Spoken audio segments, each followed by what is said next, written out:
Boa noite, pessoal. Eu estou vendo que tem mais de 90 participantes aqui. Boa noite a todos, aqueles que participam do núcleo de psicanálise e psicose. Umas boas-vindas, já sabiam dessa atividade. Aqueles que estão chegando agora e nos conhecendo, é um prazer conhecer vocês. Se estiverem chegando agora no CEP, eu queria dar notícias que existe. Está em funcionamento, essa palestra faz parte do núcleo de formação permanente, que é o núcleo de psicanálise e psicose, que é coordenado por mim, pelo José Valdemar Turner, e tem a supervisão da Vivian Vigar. Esses eventos que ficam entre os seminários teóricos que o núcleo sustenta são eventos bastante especiais para nós. Eu quero dar as boas-vindas também, especialmente à Juliana Mocaiado, que está aqui conosco, que vai fazer a sua apresentação e que generosamente concordou com o nosso convite para falar de um assunto bastante delicado e às vezes bastante penoso para nós psicanalistas, que é o momento e o conteúdo da nossa conversa com o psiquiatra. O modo de lidar com isso, se nós falamos ou não com os pacientes, se nós indicamos ou não, o que nós conversamos. Então, o próprio título da palestra já é um pouco autoexplicativo, né? Diálogos possíveis entre psicanalistas e psiquiatras. Como, por quê e sobre o que conversamos. É bem importante perceber que a gente está falando em diálogos de campos totalmente diversos, né? Que existe um ponto de intersecção bem importante que acho que a Juliana vai tratar, porque além de ser psiquiatra, ela também é psicanalista. Então, eu agradeço já de cara a aceitação do convite, a presença de todos. A gente pediu para a Juliana deixar um momento de que a gente possa fazer perguntas, que a gente possa falar com ela, questionar alguma coisa, mas antes de tudo, eu já vou passar a palavra a ela para ela coordenar a própria conversa. Ela sabe que a gente está participando, que a gente pode perguntar, e ela achou muito bom, inclusive, essa possibilidade de da gente conversar, né? Se tiverem algumas dúvidas. Então, já encerrando a minha apresentação, já passo a palavra para ela. Juliana, pode pegar daí? Claro. Boa Fica à noite. vontade. Boa palestra. Obrigada. Quero agradecer bastante esse convite desde o início, né, é um tema que particularmente, me encanta, né, eh, a gente vem conversando já há algum tempo sobre isso, né, e quando foi feito o convite, eu confesso que de cara achei muito interessante e logo topei, já faz uns meses, né, ao mesmo tempo, ficava o tempo inteiro pensando: "Nossa, que eu vou preparar, né? Que eu vou como é que eu vou" médico, né, a gente tem essa mania de estipular e fazer slide, levantar literatura, falar em palestra, apresentação, a gente pensa nisso. E eu fiquei um pouco perdida, né, sem saber o que eu fazia e lembrei até de um paciente que a gente tem em comum, que ele trabalha com direção de cinema, arte, e ele fala, né, tem várias ideias e às vezes ele guarda as ideias num cantinho para ficar, contemplando, namorando. Então cada ideia que surgia de algo para ser falado hoje, eu ficava ali guardando e não conseguia desenhar exatamente, né, o que a gente faria, né. E até que ontem não teve muito jeito, né, tive que estruturar isso. Deixa eu colocar no papel, fazer um guia, um roteiro, porque é uma conversa tão apaixonante, tão necessária, né, fiquei me perguntando e foi a partir daí, por que afinal a gente tem que falar sobre isso, né, não seria tão mais orgânico, tão fisiológico, que fosse uma interação tão mais fluida, né, por que será? Né, fiquei pensando a respeito disso. Que acontece que a gente precisa parar um tempo e trazer o tema, né? Aonde está essa onde a gente se perdeu, né, desse contato que pode ser tão mais próximo. E foi aí que eu fui pensando, né, ontem eu tive esses insights, ocorreram 2 palavras para a gente desenvolver hoje, que fala sobre o sintoma e o preconceito, né. Quando a gente vai fazendo entra na faculdade de medicina, né, a gente tem as aulas de propedêutica, propedêutica de para aprender a ausculta pulmonar, a ausculta cardíaca, propedêutica do fígado, como examinar o abdômen, mas ninguém ensina a propedêutica da psiquiatria, né? Como que a gente ausculta, né, entre aspas, na psiquiatria? E foi daí que eu fui pensando, né? eh, a gente aprende na psiquiatria, na disciplina de psiquiatria, o exame psíquico, mas sai da faculdade sem uma formação específica nessa área, né?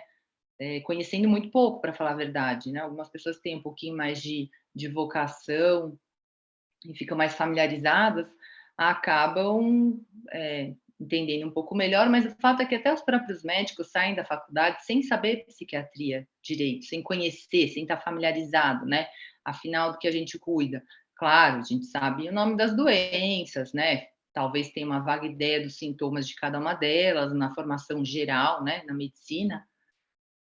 E aí, foi que eu comecei a desenhar essa história. Por que que eu pensei no preconceito, né? Porque é um não saber, né, a gente acaba antecipando conceitos daquilo que a gente não conhece.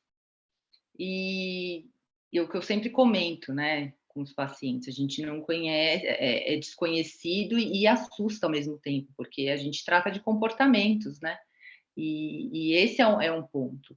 Trata de comportamentos, eh, bons, de coisas que vão bem e de coisas que vão muito mal, e nem sempre a gente está à vontade com isso, né, com o fato de lidar com sofrimento muitas vezes, de lidar com o fato de que as pessoas, por algum motivo de doença, não têm o controle das próprias atitudes, das próprias ações, né, então isso amedronta demais, né, é fugir do controle. E eu fui me dando conta disso logo que eu saí da faculdade e escolhi nas primeiras consultas, primeiro que eu saí da formação geral da medicina, sabendo muito pouco de psiquiatria. E a gente acha que vai chegar e vai usar, então, a propedêutica que a gente aprendeu no terceiro ano, né? Vai ouvir os relatos, fazer uma boa anamnese, com alguns indícios clínicos, e vai medicar. E logo de cara, deu para perceber que isso não ia funcionar na psiquiatria, porque a gente ouve muito mais do que sintomas na psiquiatria, né? Não são sinais clínicos, a minha pressão está alta, então toma esse remédio que vai resolver. Ah, estou com febre, minha garganta dói, estou com amidalite, então são 7 dias de antibiótico e vai resolver. Tem muito mais, eu sempre pensei nisso e sempre comentei com os colegas, tem muito mais no relato de uma consulta psiquiátrica do que os sinais e os sintomas objetivamente, né, que os pacientes trazem para a gente. E eu fui percebendo que é isso, na verdade, é um desconhecimento do que o psiquiatra faz ali. Então, muitos pacientes chegam também sem saber o que eles têm que trazer na consulta. Eu não sei, é novidade para mim. O que que eu falo aqui, doutor? Eu não sei, estou perdido. Então, me fala o que está te acontecendo, né? E eu percebi que esse desconhecimento vem por parte do paciente, vem por parte dos familiares, vem por parte da própria sociedade, né, por parte dos próprios colegas médicos, né, que saem dessa formação sabendo pouco, muitas vezes, né, e também evitam esse encaminhamento, né, o encaminhamento para o psiquiatra, eu noto que é sempre desconfortável. Então, a gente recebe os pacientes que, em geral, dependendo do quadro, já passaram por todas as especialidades, até que, por fim, no final da linha, resolvem, né, tem algum colega que resolve de fato fazer o encaminhamento, tem a coragem de encaminhar, né, para o psiquiatra. E aí, se a gente for falar do preconceito com a psiquiatria, não tem como não passar pela história, né, de isso não vai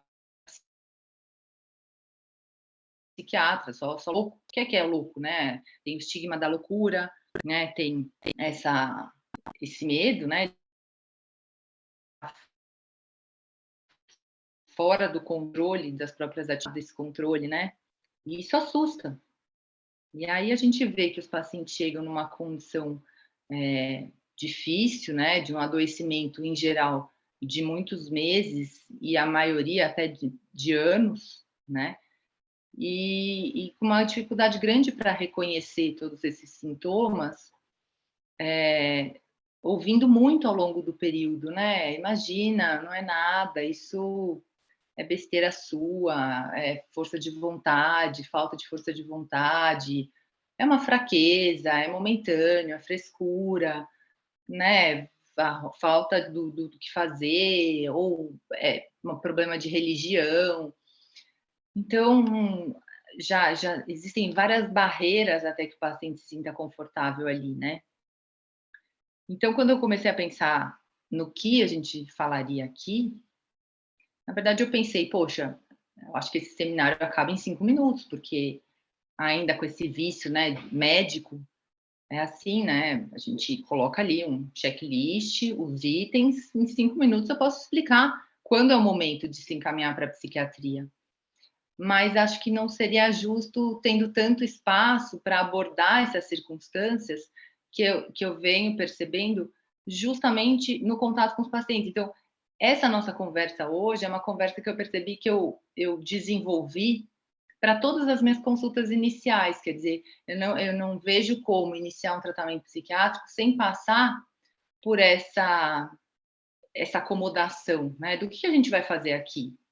Eu acho que é situar, né, o paciente nesse momento em que ele está fragilizado, adoecido, busca ajuda, e é uma ajuda que não é qualquer uma, né, realizar e, de fato, entrar em contato com essa realidade, estou precisando de um auxílio de psiquiatra, na nossa sociedade atual tem um peso, né.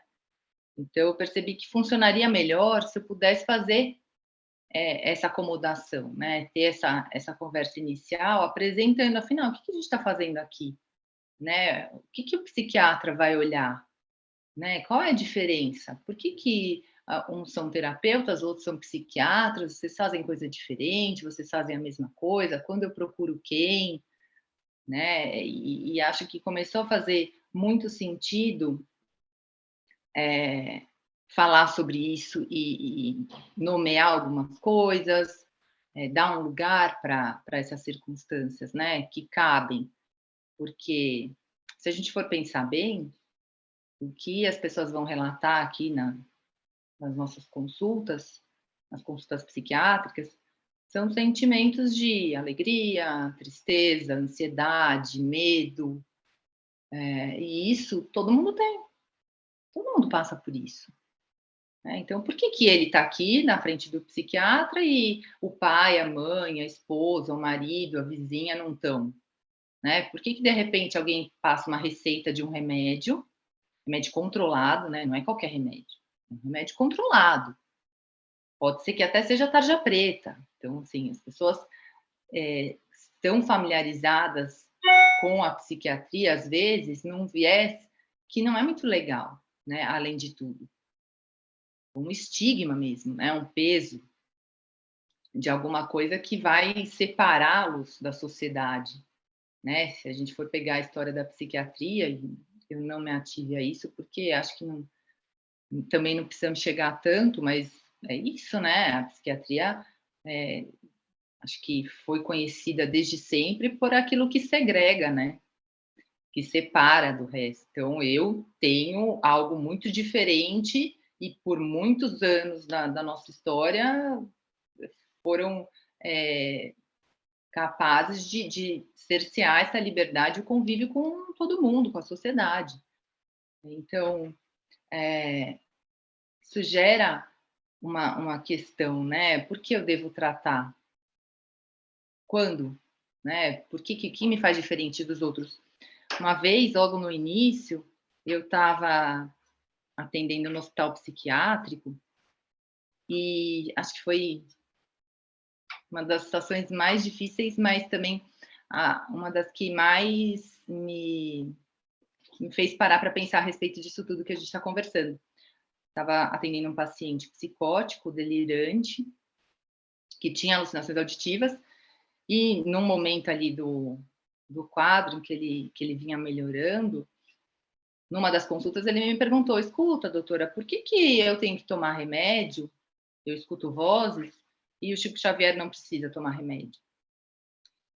E foi uma questão que me deixou ali bem de saia justa, sem saber o que responder a princípio, e me fez pensar também, né? Agregou para todo esse discurso inicial, né? Para as consultas que eu disse que eu fui adotando, né? E que nada mais é do que a gente está conversando aqui. Então, quando eu pensei no preconceito, eu pensei em estruturar todas essas questões que interferem diretamente na busca do psiquiatra, né? E aí acho que também estão todos os colegas, os terapeutas, psicanalistas, nessa mesma saia justa, né? De se ver nesse momento de encaminhar. Se fosse assim tão tranquilo, tão orgânico, fisiológico e fluido, não, a gente não precisaria estar tendo essa conversa hoje, né? E é justamente por não ser, por esses preconceitos todos, é que a gente precisa relembrar. E é muito bom poder ter esse canal aberto, né? E espero que existam mais outras chances como essas, né? Para a gente seguir com esse assunto, né? É, aí eu percebo, na verdade, entra naquilo, né? Poucas pessoas entendem que o psiquiatra está fazendo ali. Então, quando o Nelson disse no início que em alguns momentos a gente lida com pontos distintos, desde o programa, quando eu li a proposta ali, na verdade eu não entendo que são pontos tão distintos assim, né? Eu penso que são os mesmos pontos, a gente ouve as mesmas coisas em momentos diferentes, né? Não são todos aqueles que procuram a terapia, a análise, que realmente precisam dessa associação do acompanhamento psiquiátrico. Em alguns momentos, talvez haja essa intersecção mesmo, né? Quando existe mesmo um diagnóstico formal de alterações que aí vão entrar nas questões dos sintomas, né? Aí sim, com essa intersecção, às vezes fica mais nítido, mas a gente está falando da mesma coisa, né? São os mesmos pacientes. E até é uma coisa que eu falo, né? Adoro quando vem os pacientes encaminhados pelo Nelson, pelos psicanalistas, porque eles já vêm prontos, eu digo, né? Toda essa questão que também é de muito preconceito com a terapia, a gente sabe, já estão caminhadas, né? Já estão encaminhados, os pacientes já têm uma crítica muito boa, já tem um trabalho todo acontecendo, né? Psiquicamente, de maneira que chega para o psiquiatra já todo lapidado, né? É uma coisa que para o trabalho em si é nítida a diferença, né? A gente sabe que na psiquiatria eu digo, né? A gente não tem exame, não tem cirurgia, mas a gente tem a medicação e tem a psicoterapia. Agora, assim, a gente tem encaminhado com frequência também para atividade física, que são outros métodos, né? E dá uma diferença incrível quando a gente já recebe o paciente nesse processo de terapia, né? Que flui. E esse olhar bem atento, né? Do analista para esse momento do encaminhamento faz toda a diferença. É o que a gente sempre discute, né? Quando vai falar dos pacientes, eu, Nelson, e também outros colegas terapeutas que encaminham, como frutifica, né? Como o paciente deslancha realmente, como a coisa flui, né? aqui eu estava pensando, né, já que é a mesma coisa, então qual é a diferença? Qual é o momento, né? A grande questão, eu acho, uma das grandes questões no consultório do psiquiatra é saber diferenciar, né? E também acho que pode passar a ser, se já não é, né, para os colegas que são analistas e terapeutas, essa diferenciação, né? Eu digo que a gente peneira o que é de uma doença e o que é uma reação, né? O paciente vai trazer a mesma queixa de tristeza, mas, por exemplo, se ele chega com tristeza relatando, ah, poxa, eu tô triste porque há 3 meses eu perdi uma pessoa, um amigo querido, e outra pessoa que chega, não, eu tenho uma tristeza há 3 meses, mas não aconteceu nada diferente na minha vida. Então, aí são nuances que a gente consegue, que tem que entrar na nossa decisão do momento ideal, né, de indicar um tratamento ou não medicamentoso, dizendo, né, por exemplo, o luto a gente não vai medicar. Então, esse é o papel também, né, fundamental de uma investigação. O que a gente vai olhar? O que é um sintoma reacional, que é congruente com circunstâncias da vida, e o que não é, né? O que são sintomas mesmo de um quadro que lembra uma alteração fisiológica e que promove alterações importantes na rotina, né? Apesar das queixas serem as mesmas, quando a gente vai intervir, né? Então, esses são parâmetros que para nós que vamos acolher essas queixas são importantíssimos e bem objetivos, né? Existe uma concepção bem misturada aí, né? Principalmente no meu trabalho no SUS, no posto, né? No apoio à saúde da família, as reuniões de matriciamento, por muitas vezes, eram a respeito de pacientes entristecidos, com prejuízos da rotina, mas com um histórico de perdas familiares, né, de pessoas próximas. E, por incrível que pareça, existe essa demanda, né, por uma medicação, por algo que tire abruptamente esse sofrimento.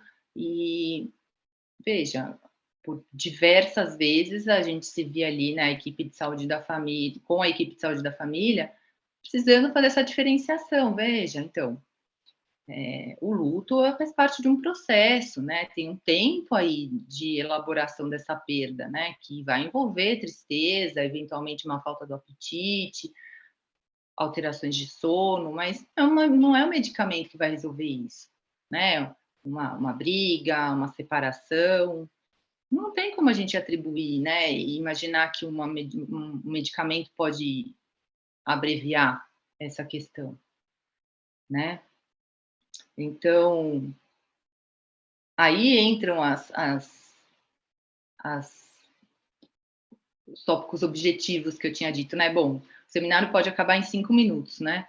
Então, quando que se encaminha para o psiquiatra? Quando a gente começa a fazer essa análise dos sintomas e começa a detectar um ponto importante, quando existe uma alteração importante da rotina, né? Quando algumas coisas que usualmente eram feitas com tranquilidade param de acontecer, né? Então, esse é um indício de alerta, é um momento que a gente para prestar atenção, né? Poxa, sempre trabalhei, fiz as minhas atividades, no final de semana também conseguia ter o lazer, isso foi parando de acontecer.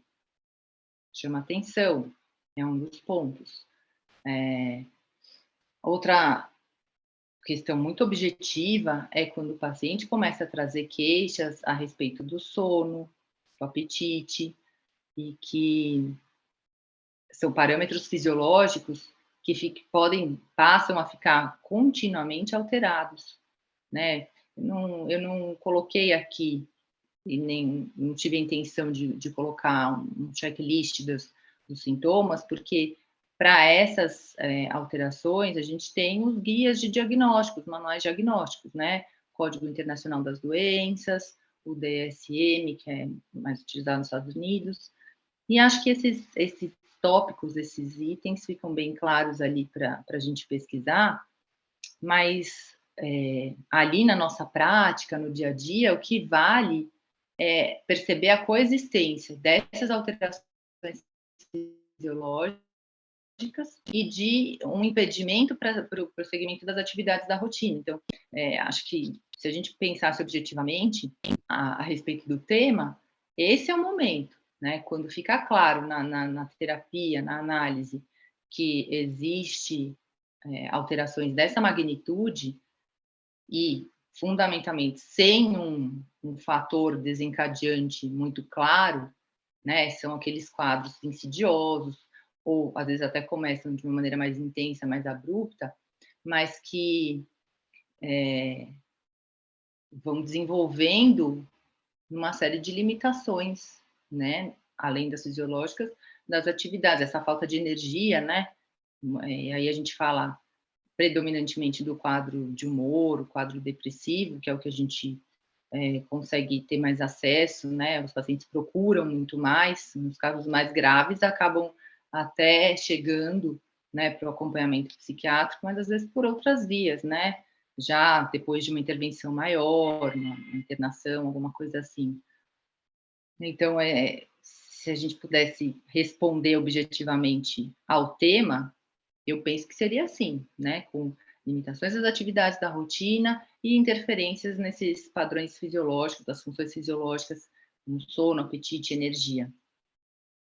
Então, aí, pensando nisso que eu falei agorinha há pouco, sobre falar sobre as mesmas coisas, só que em momentos distintos, né? Quando existe, de fato, essa gravidade, né, um momento que felizmente, espero que muitos terapeutas e analistas não acompanhem, mas é um momento em que existe um adoecimento. Então, aí entra o psiquiatra lidando com as mesmas coisas, né, com as mesmas queixas, os mesmos temas, mas num momento mais intenso, mais grave, né, da evolução, quando existe um componente mesmo fisiológico. E aí a gente está falando mais do sintoma em si, né? Que era a outra palavra que me ocorreu ontem quando eu pensei em ajustar e colocar no papel aquilo que a gente poderia pensar e falar, porque no curso, né, na psicanálise, né, você falou que sou psicanalista, quem me dera, não sou, mas se eu tenho uma linha de orientação é a psicanálise, né? Realmente, para mim, é apaixonante. E acho que uma das primeiras frases, ou a frase que mais me chamou a atenção, foi a respeito do sintoma, né? O sintoma como pedido de ajuda. E aí a gente entra também numa outra questão, né? Que é bem polêmica, inclusive. Muitos pacientes vêm para consulta e já em terapia dizendo de alguma resistência, né, do terapeuta em será que é o momento? Será que vai procurar? Será que não vai procurar? Porque a gente medica e tira o sintoma e como fica essa história?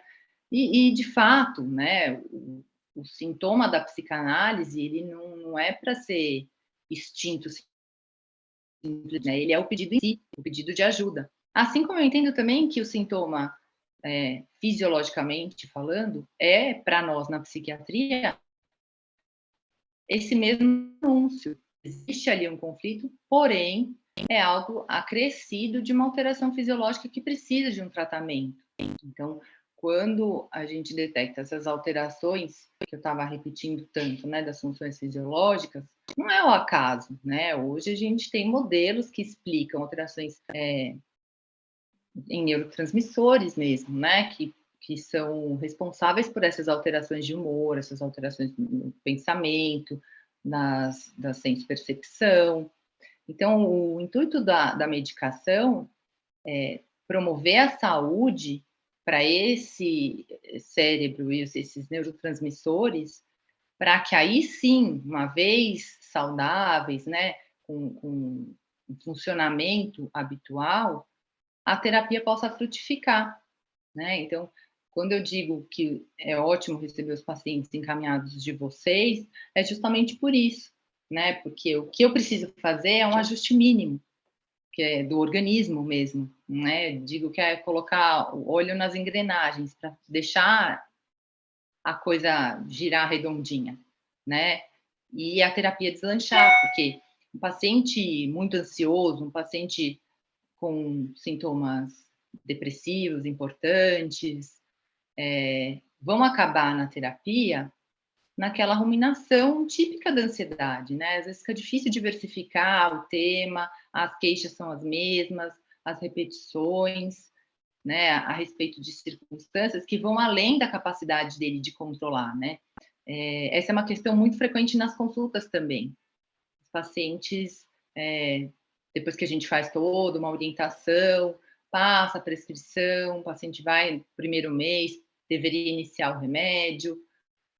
É muito frequente deles voltarem, mas olha, doutora, na verdade, eu não sei se eu preciso tomar esse remédio, porque eu acho que se eu me esforçar um pouquinho, se eu começar a fazer atividade física, estou me esforçando para sair mais de casa, eu acho que eu consigo melhorar. Então fica nesse impasse, mas eu digo que é um namoro que se estabelece com a psiquiatria, né? O paciente procura, se inteira mais ou menos do que se trata, recebe uma hipótese diagnóstica, um primeiro tratamento, vai para casa e fica naquela dúvida: "Ah, acho que eu vou, não vou, melhor não, vou esperar um pouco". Porque é isso, né? A gente trata de emoções e sentimentos que todo mundo tem, volta naquela ideia inicial. Mas o que me faz diferente, né, das outras pessoas? Por que, que as outras pessoas ficam tristes e não tomam remédio e eu tomo? Justamente por isso, porque a tristeza que existe aí num quadro de transtorno depressivo, por exemplo, não é algo que está no controle, ela simplesmente acontece. Independente de você estar na melhor situação da sua vida, de ter tido a sua melhor promoção, de ter comprado a sua melhor casa e estar super satisfeito com a sua família, com as viagens, com tudo, ela existe. Não tem um motivo, né? Ela surge ali. E justamente não se encontra um motivo. É o que eu digo para os pacientes, é um exemplo clássico, né, que os pacientes meus estão bem acostumados, é a respeito da pressão, por exemplo. O paciente hipertenso, né, se ele tem esse diagnóstico, a pressão fica permanentemente aumentada, adianta ele pensar: "Olha, vou pensar, eu vou mentalizar, vou me concentrar muito, mas eu não vou tomar o remédio para regular minha pressão". O que vai acontecer com a pressão? Ela vai subir, ela vai dar problema, ela pode dar um acidente vascular, ela pode dar um infarto. E é a mesma coisa com as alterações nos neurotransmissores, né? É algo fisiológico. Por mais boa vontade, por mais determinação, por mais que os pacientes sigam tudo, façam as atividades físicas, remanejem a rotina para ficar mais favorável, ainda assim falta uma questão fisiológica ali nessa regulação. O que o remédio vai fazer?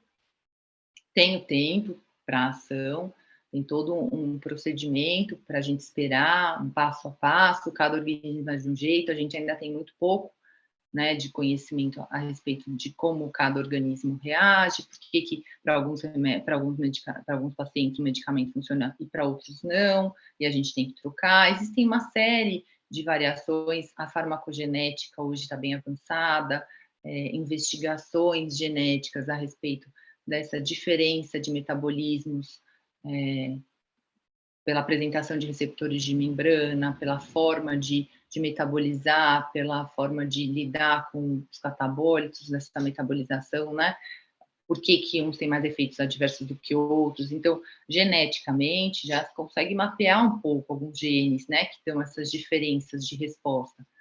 Então, são caminhos muito favoráveis, mas o fato é que não há como duvidar que é uma questão do corpo, né? Tem um componente genético importante, por isso que a gente vê nas famílias uma predisposição maior do que da população em geral, né? Se tem uma pessoa na família com algum tipo de transtorno, a chance de outras apresentarem é maior também do que a população em geral. Então, a medicação entra aí, né? Simples assim. Então, o objetivo do psiquiatra não é acabar com o sintoma, então dar a sensação que houve a paz e a tranquilidade, está tudo resolvido. Pelo contrário, o objetivo é preparar o território para que, de fato, a terapia possa deslanchar, né? Quando existe demanda, porque também existe esse preconceito com a terapia, né? Não, eu quero. Hoje em dia, né? Esse é um ponto também para a gente pensar na sociedade. Tem muita resistência, né? Em todos os sentidos, naquilo que é uma construção, né? A proposta vigente, me parece, na maioria, é resposta rápida. Então, a ideia de que a terapia é uma construção que é longa, e se a gente for trazer aqui para o nosso lado, então, a análise, e tem a fama de ser mais longa ainda, mais difícil ainda de se alcançar uma resposta rápida, né? Então, isso justifica também o contrário, né? Muitas pessoas buscando a psiquiatria com essa falsa ideia de simplesmente acabar com o problema, aniquilar com o sofrimento e ter a sensação do bem-estar continuamente, né? Então, é um trabalho também que eu costumo fazer, explicando que o remédio vai atender a uma alteração fisiológica, mas que o sintoma não se produz única e exclusivamente por uma alteração no corpo, né? O sintoma é produzido também por essas estruturas psicodinâmicas, né? Pela forma como cada um se relaciona com o meio, com as pessoas, com as próprias experiências. Então, essa expectativa de que o remédio vai resolver tudo, também, com frequência, precisa ser desconstruída, né? Muitas vezes, os pacientes ficam bem bravos com isso, mas a gente precisa esclarecer, né? Para que cada um entenda. É claro que depende da demanda e buscar uma terapia ou não, a gente não pode obrigar, e acho que também nem funcionaria, a gente sabe que não funciona o paciente buscar só porque foi orientado para isso, se não for disposto para construir alguma coisa e trabalhar nessa construção da terapia. Então, acho que nós sofremos, né, dos dois lados em relação a isso, essa ideia de que tudo tem que ser muito rápido e a resposta tem que ser imediata para uma coisa que não tem como ser, né? É a situação de cada um. Então, a questão é diferenciar, né, do que a gente está falando. São sintomas, são reações, e acompanhar também. Não tem problema nenhum que a gente possa acompanhar um paciente, se a gente ficar na dúvida, né? Não acho que seja indicado, sei que algumas pessoas fazem, né, os colegas, mas só porque foi a consulta tem que sair com uma receita e medicado. A gente pode ter tempo para observar, né, e deixar também um espaço. Eu digo para os pacientes que a gente forma um time, né, a posição aqui minha como psiquiatra é fornecer uma, um leque, né, de opções e orientações técnicas. E tem que haver uma troca, né, com o paciente. O paciente é parte fundamental, integrante, não é um remédio que vai entrar e vai resolver o problema. E isso é uma explicação constante para todas as consultas, quase, que eu faço num dia, né? Tanto aqui como no CAPS, né? Precisa sempre haver essa ressalva, né? A medicação é uma ponta da história e nem sempre vai resolver.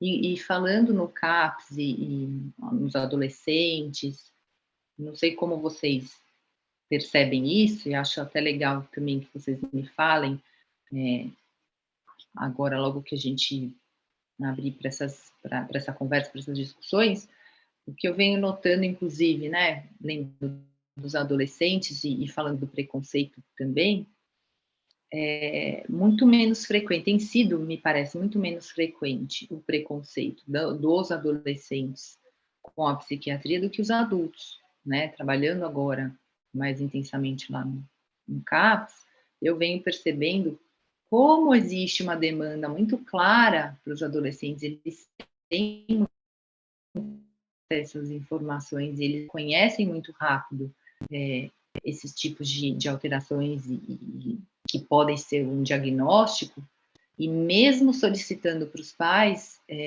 eu diria que a maioria vem de meses, em geral 1 ano, 2, com sintomas claros e pedindo ajuda e pedindo para os pais para serem levados para uma avaliação, com uma resistência dos pais para isso, né? E aí eu também estava pensando a respeito disso ontem para elaborar esse roteiro, de como tem sido diferente, né? Esse preconceito eu acho que tem chance de mudar. Espero que não ir para o outro extremo, né? De trazer a questão de, bom, então tudo é remédio, vamos usar o remédio e resolver tudo. Espero que não nesse extremo, mas de uma forma promissora, né? Com um pessoal, né? Com sujeitos que estejam sendo formados, mais abertos em todos os sentidos, né? Para as diferenças, né? Para aquilo que não se enquadra com a maioria, e aí entra a psiquiatria, né? Que é o à parte, que é o diferente, né? E que eu estava dizendo ali no início que por muitos séculos, né? Talvez foi colocado como algo à parte, né? Em que colocava o sujeito à parte da sociedade, e hoje a gente vive essa estrutura que ainda bem é cada vez mais clara para todos, que é de uma reinserção social. Então, todo o nosso trabalho é para reinserção social. Não cabe afastar e se incluir cada vez mais, né? O tratamento está aí para isso. Então, a maior parte dos exemplos que eu fui dando aqui estão relacionados a um quadro de humor, depressão e ansiedade, que é aquilo que a gente vive no consultório com maior frequência, né? Claro que também são graves, também podem atingir níveis de intensificação importantes, né? Com risco de suicídio, mas é o que mais vem para o consultório, então foi o que eu mais usei para exemplificar, né?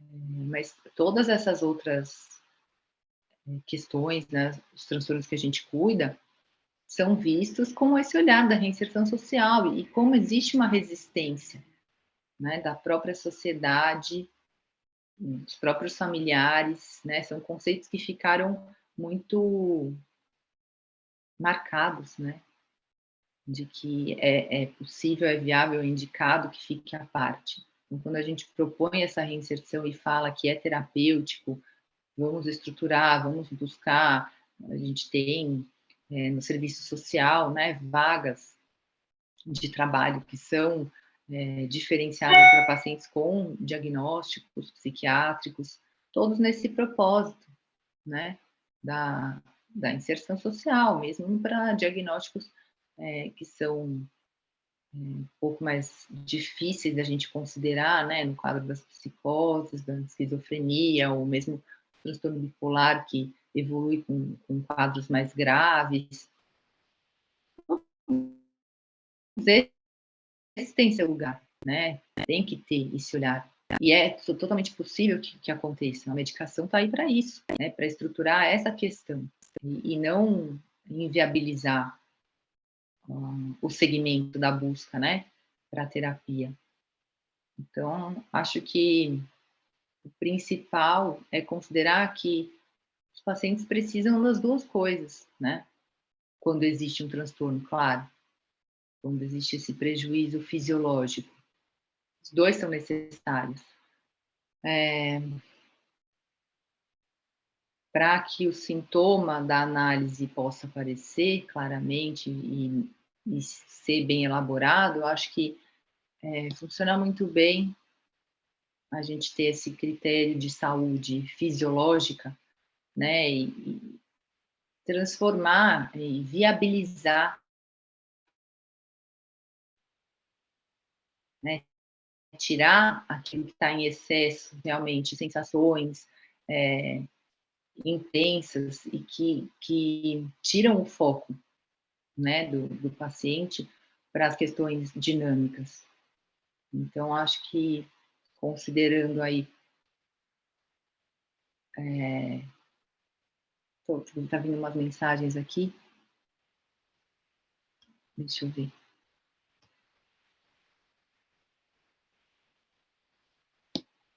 Eu não sei como vocês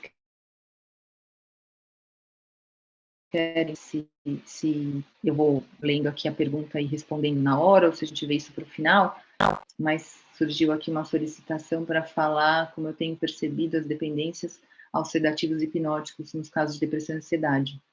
Então, essa é um problema grave, né? Porque a gente hoje, a formação mais recente, já tem um olhar melhor a respeito da introdução dessas medicações, né?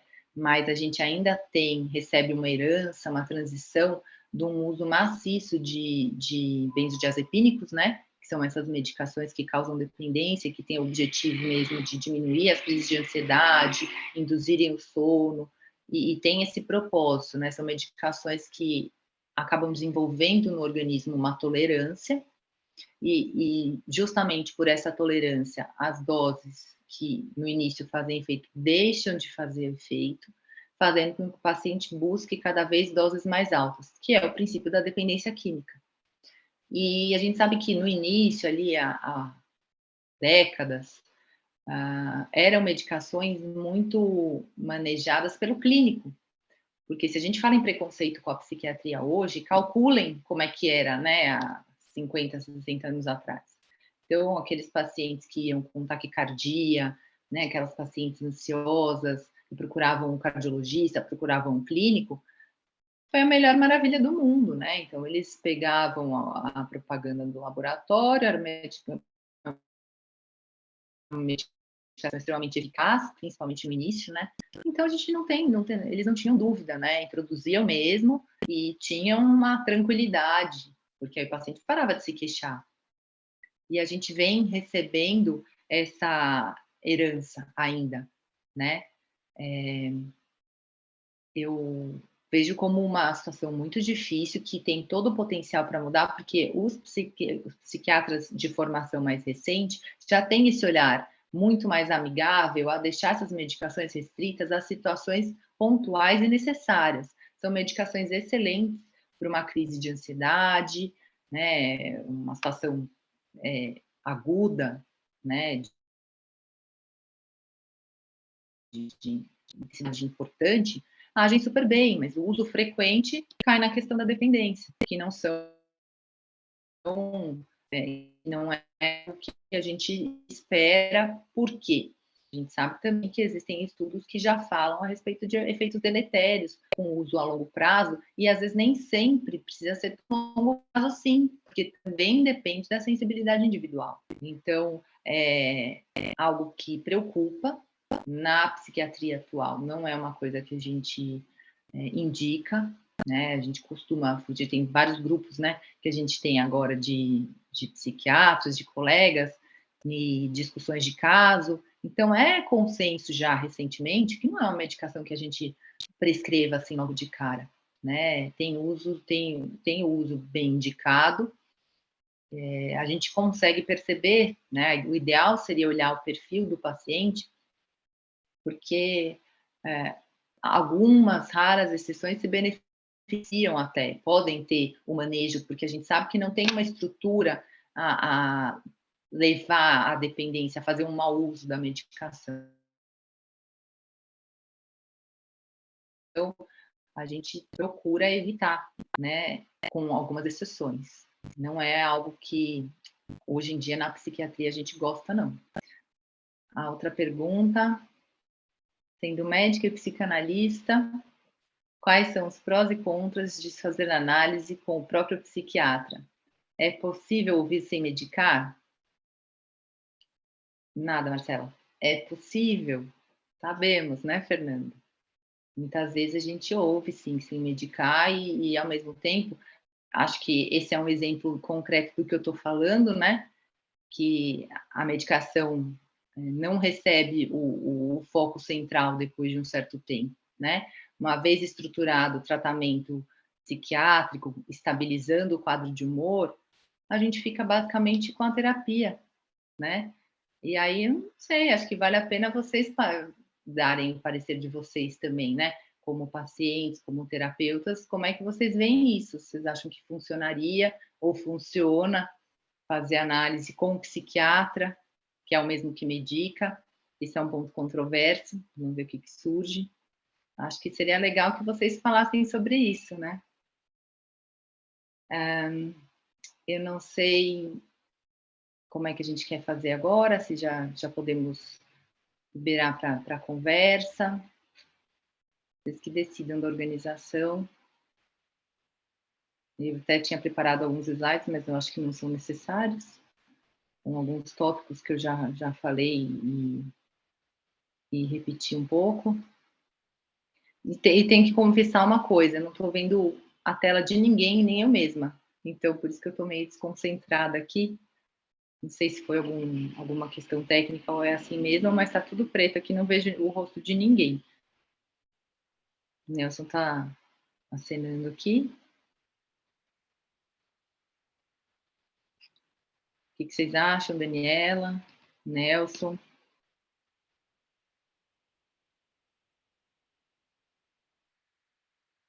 Não consigo ver a imagem.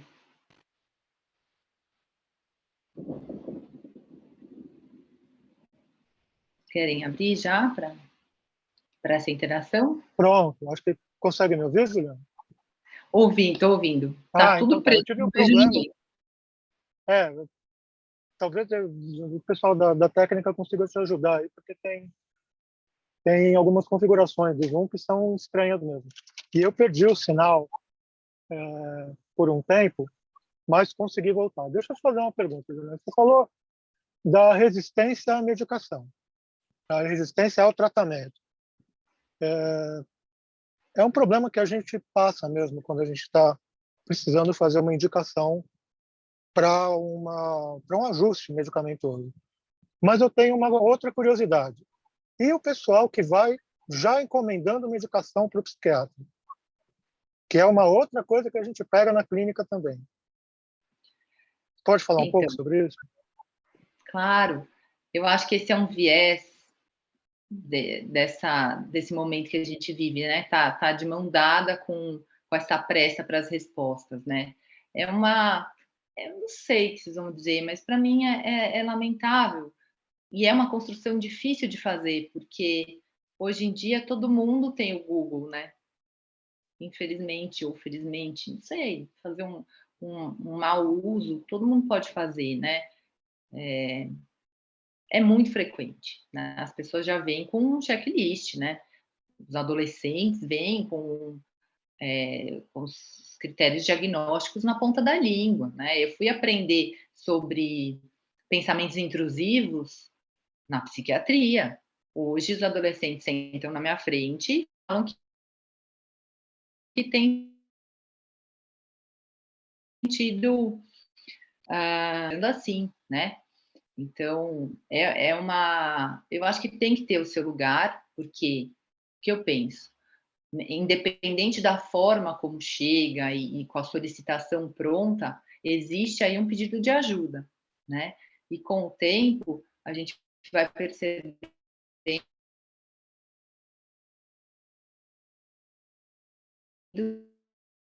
que dá para acomodar, né? Preciso chegar, olha, querido, não vou passar isso, você está completamente errado e pronto, acabou o nosso tratamento. Mas eu posso entender como é que é para ele, porque que ele chegou nessa conclusão, baseado no quê, se foi porque a vizinha tomou e ficou muito bem, ou se foi porque leu no Google que é o melhor tratamento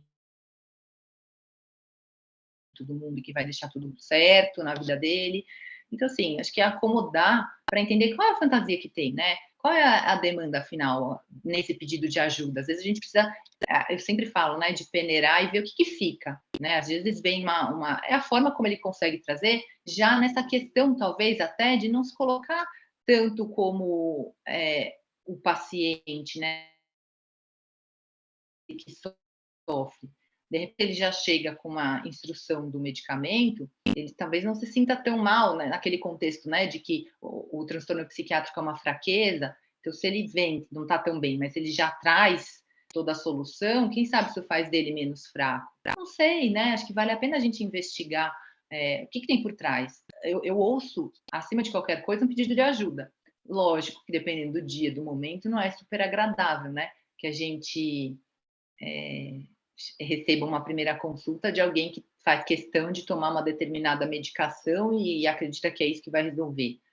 Acho que podendo acomodar com tranquilidade, entendendo qual é a fantasia dele ali envolvida, qual é a demanda, acho que dá para a gente construir um bom trabalho, né? Eu entendo muito como uma resistência mesmo, né? Aquela coisa do eu preciso de ajuda, mas eu mesmo sei como fazer, né? E entra bem nessa resistência, eu acho.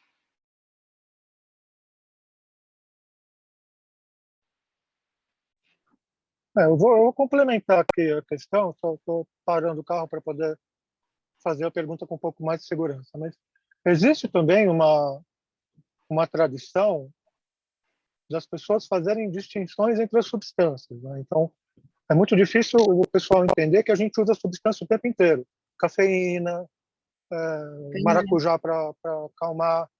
Então, tem um certo peso na medicação psiquiátrica, que é como se você estivesse louco.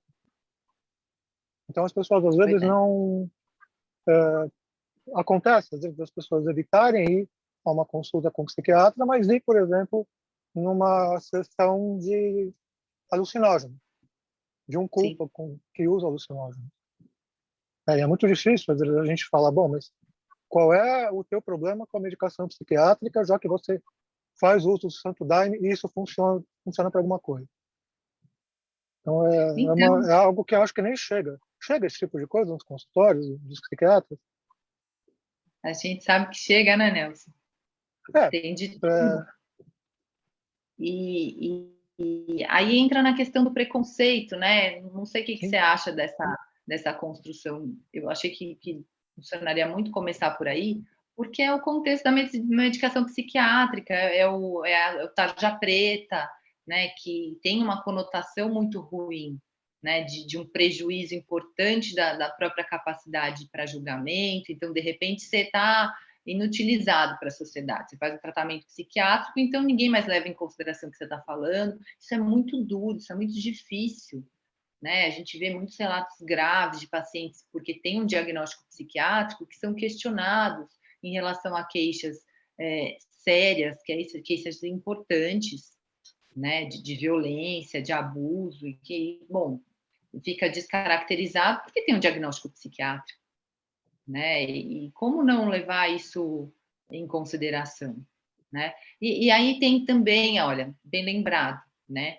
Estão falando aqui, o Santo Daime é natural. Sim, a maconha é natural, todos vieram de plantas. Mas isso não quer dizer que sejam necessariamente boas para o cérebro, né? Entra na questão do que é socialmente aceito, no grupo que você se encontra. Então, para algumas pessoas, é aceito, né? Faz parte desse contexto social, inclui, ali tem um lugar, tem uma explicação, mas são substâncias que agem diretamente no cérebro, né? E que eu já vi, né? Eu trabalhei 11 anos, né, no hospital psiquiátrico. Eu já vi pessoas, a gente, maconha é algo que é usual na sociedade, né? Não é lícito para nós aqui no Brasil, mas é usual, e aí tem essa história, é natural, sim, mas promove lesão cerebral, né? O efeito alucinógeno, ele não acontece ao acaso. Existe uma alteração ali no cérebro, né, na interação com a maconha, para produzir aquela alteração da senso-percepção. E para alguns pacientes, dependendo da sensibilidade individual, pode ser o que precisa, né, para entrar num quadro psicótico. São estímulos de neurotransmissores também, deletérios muitas vezes, né? Então, já vi casos com um uso de pacientes que ficam psicóticos e que não retomam mais. Claro, com uma predisposição genética para algum outro transtorno, provavelmente, mas o fato é que existe uma íntima relação. A gente não consegue, com o que a gente tem hoje de investigação, determinar o que vem primeiro, né? Se é por uma lesão provocada pela droga e aí gera o quadro psicótico, ou se existe uma predisposição ao quadro psicótico que vai ser desencadeado pela droga. né? Então, o fato de vir de planta, de ser natural, não significa que não tem uma ação central, né? Precisa ter um cuidado com isso. Gente, eu vou pedir só uma gentileza para vocês, porque eu estou me colocando aqui na situação da Juliana, é muito difícil às vezes você responder uma questão e olhar o chat ao mesmo tempo. Eu vou pedir para vocês levantarem a mão e fazerem as perguntas mesmo. É muito bom ver as pessoas perguntando. Se vocês aceitarem esse convite, eu acho um pouco melhor. Adoro as perguntas, essa é a melhor parte. Deixa eu ver só essa, né, do chat que veio. Boa noite, Juliana. Sim, sim. Alguns psiquiatras têm preconceito com psicanalistas, verdade também. Que tipo de informação você acha que o psicanalista pode contribuir para o trabalho do psiquiatra e que pode diminuir essa resistência? Aí é o caso, infelizmente, eu acho, ou felizmente, do próprio colega, né? Abrir a cabeça para aquilo que ele não conhece, né? E passar a conhecer, porque a gente não pode ficar com o que é do senso comum. A análise demora, é uma coisa que é difícil de resolver, não funciona. Essas coisas assim não cabem mais atualmente, né? Acho que a melhor coisa é a informação, né? E estreitar esses diálogos o tempo inteiro, né? Acho que pela classe médica vai muito mais também pelo desconhecimento, né? Então, não sei muito bem a quem indicar, para quem indicar, então acho que não pode não funcionar. Acho que vai também o outro lado mesmo, né, da história do desconhecimento. E o psicanalista contribui sempre, né? O que eu estou dizendo, receber um paciente vindo de vocês é um presente, na verdade, né? Porque flui, simplesmente flui. A gente percebe exatamente que as questões estão sendo trabalhadas e que o que precisa é um ajuste fisiológico, né? E o resultado vem, né, simplesmente de sucesso, né? Eu costumo dizer que tem isso, né? A gente promove esse ambiente buscando alcançar esse sucesso, né? Que é a estabilidade do quadro. Toda a colaboração vem para somar e vai ter esse sucesso mesmo, né? Quem que está de próximo agora? Doutora Juliana, vou auxiliar o Nelson agora. A gente tem algumas pessoas aguardando com a mãozinha levantada, então eu vou abrir o microfone da Alane. Boa. Pronto? Pronto. Tá joia. Você está me vendo agora também, não, Ju? Estou vendo. Graças a Deus. Tava com dó de você. Ruim, né? Estava completamente perdida aqui. É, péssimo, né? Boa noite a todos, boa noite especialmente a você. Achei muito boa a sua exposição. Eu queria compartilhar com você e com os demais uma experiência que me levou a fazer um curso sobre psicofármacos. Eu não tenho formação em psicologia, eu fiz o curso de psicanálise no CEP e participo de um grupo que vem atendendo na perspectiva de popularização da psicanálise. E assim, eu queria começar falando sobre o problema do desinvestimento na saúde, em particular na saúde mental. Eu tenho uma impressão, Ju, eu queria ouvir você falar sobre isso, sobre o perfil dos pacientes que chegam no CAPS. Porque, diante desse desinvestimento, o que me parece é que chega ao CAPS e por conta desse desinvestimento, tem uma peneira que acaba ficando com os casos graves, gravíssimos. E os casos médios, inclusive para atendimento psicoterapêutico no CAPS, eles não dão conta de acolher. Estou dizendo isso porque eu tenho recebido nesse projeto pessoas que vêm do CAPS, então estão fazendo um movimento, digamos, de encaminhamento de alguns profissionais do CAPS para esse projeto, que pode escutar essa pessoa pelo menos semanalmente. Então, há casos que está evidente que o cara não quer medicar de maneira extrema, longa, mas depende prioritariamente desse cara ser escutado. E hoje você tem um sistema fechado para isso. Isso é um aspecto que eu queria te ouvir. O outro é a questão do valor da consulta de um psiquiatra e da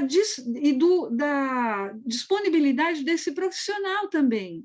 Porque fora o CAPS, você tem um número, no meu ponto de vista, eu acho que muito inferior a uma demanda. Então, tem uma questão da medicalização por parte de outros profissionais, que é muito frequente, né? Fluoxetina, por exemplo, é muito comum os clínicos prescreverem. E não tem aquela coisa da continuidade e tal. E, por fim, a questão da medicação no muro, né? Um passa para o outro. Eu trabalhei muito tempo na educação e eu vi, assim, um boom da fluoxetina, né? O Prozac. A troca dessa medicação, a banalização do uso. E tive a infelicidade de tomar conhecimento de uma tentativa de suicídio quando houve uma interrupção abrupta da fluoxetina num jovem. Então, são coisas muito agudas que a gente está tratando aqui, né? E para concluir, você vê, eu fui fazer esse curso na biomédica e porque uma pessoa que eu atendo, um analisante que eu atendo e que ele frequenta também o CAPS, em uma das sessões ele me disse assim: Alane, eu não sei se o que eu senti em relação ao meu filho, no contexto que ele estava falando, foi porque eu ontem não tomei o citalopram, ou se é uma questão para a gente discutir. Bom, não está em causa aqui o manejo, né, da clínica psicanalítica, mas a questão que você trouxe, né, várias delas, eu acho que contribuem muito, e eu acho importante a gente saber escutar também da medicação. Como tem vindo muito cara que está sendo atendido no CAPS e tem a medicação, eu acho importante, sabe, você saber do que está. Isso também faz parte, né? Isso não pode ser abortado da minha escuta porque eu não sou capaz de entender o nome, né? Então, eu queria ouvir a sua opinião sobre isso. Obrigada, desculpa, me alonguei um pouco. Imagina, Alane, adorei as suas considerações e faz todo sentido trazer essa questão. E aí a gente pode fazer mais 3 seminários para a gente falar dessa estrutura que realmente é muito insuficiente, né, para ser eufemista. De fato, na rede hoje a gente tem o CAPS, que teria o propósito de fazer, às vezes, até de uma internação, né? A gente tinha um modelo antes que contava no SUS com a internação psiquiátrica. Desde 2017 aproximadamente, isso já não existe, né? Foi feito esse fechamento dos leitos com a proposta de que abririam os CAPs, inclusive CAPS 3, que é o CAPS de pernoite, para dar esse suporte aos quadros agudos, mais graves. E, de fato, a gente não tem um intermediário, um ambulatório, né? Depois dessa alta. O propósito do tratamento no CAPS é estabilizar um quadro mais agudo e dar continuidade do tratamento, quer dizer, não é alta do tratamento, quando a gente faz alta do CAPS, a gente faz uma alta daquela ferramenta, né, da saúde pública, mas precisaríamos contar, de fato, com um ambulatório. Então, a cada momento a gente tem modificações. Atualmente, eu não sei de ambulatórios, a gente tinha um na Zona Sul, mas parece que também fechou, então eles estão redistribuindo os pacientes para as unidades básicas e com os próprios médicos da saúde da família, que não vão nem de longe conseguir alcançar essa estabilização do quadro psiquiátrico, né? Fica conturbado, a gente não tem um lugar ainda para isso, aí cai na questão da dificuldade com a medicação, a interrupção, muitos clínicos não estão familiarizados, né, no posto. A gente tinha a estratégia do NASP, né, que eu fazia parte, para dar esse suporte para a saúde da família, mas que também está sendo completamente desconfigurado nesses últimos tempos, né? Tanto que eu mesma acabei saindo, né? Concentrando no CAPS, a atuação. Então, tem um problema em relação ao remédio em um extremo. Alguns colegas prescrevem com muita facilidade, sem ter essa orientação técnica da continuidade, do tanto que tem que durar o tratamento psiquiátrico, então as interrupções acontecem, então se troca médico da família, o outro já também não se sente confortável em manter, então ou troca por outro remédio, ou simplesmente você não precisa dessa. Eu já vi atrocidades graves, de falar para o paciente que quer engravidar, você nunca vai engravidar tomando esse veneno. Eu já passei por isso, né? Hoje, há 1 ou 2 anos atrás, não estou falando de 20 anos atrás. Então, a gente não tem o ambulatório, que daria seguimento a isso. Então, o que a gente vê? Frequentes interrupções que levam a agudizações e crises contínuas.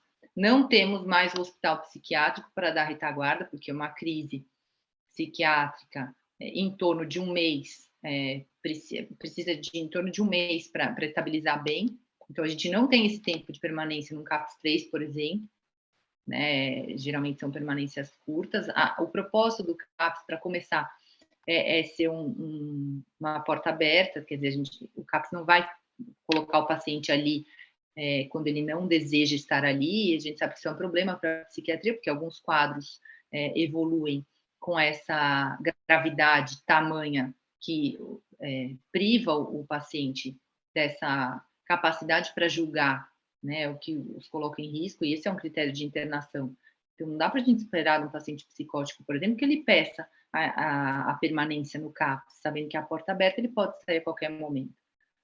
O que a gente vê, então, é a agudização cada vez maior, casos graves, a gente sabe que quanto mais crises vão tendo, pior vai sendo a resposta, né?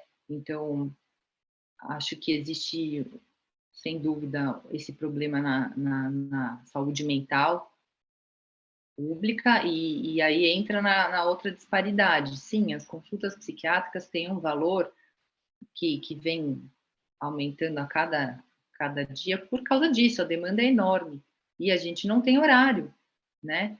A gente tem uma dificuldade para ter psiquiatras na rede, por esses motivos também, quer dizer, não tem um ambiente apropriado. Por último, agora as consultas que eu fazia no posto eram de 15, 20 minutos, né? Isso não dá nem para...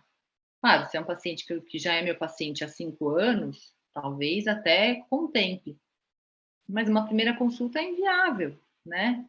Como que a gente faz uma primeira consulta psiquiátrica em 15, 20 minutos, né? Então, era uma briga, eu tive que implorar para separar meia hora para alguns casos de primeira consulta no posto, para minimamente ter um conforto, não ficar preocupada de ter uma fila gigante me esperando, e para dar um atendimento adequado, porque às vezes são 5 minutos de silêncio, 10 minutos de silêncio, o paciente não está pronto para falar, e a gente tem que respeitar isso, e não tem esse espaço, né?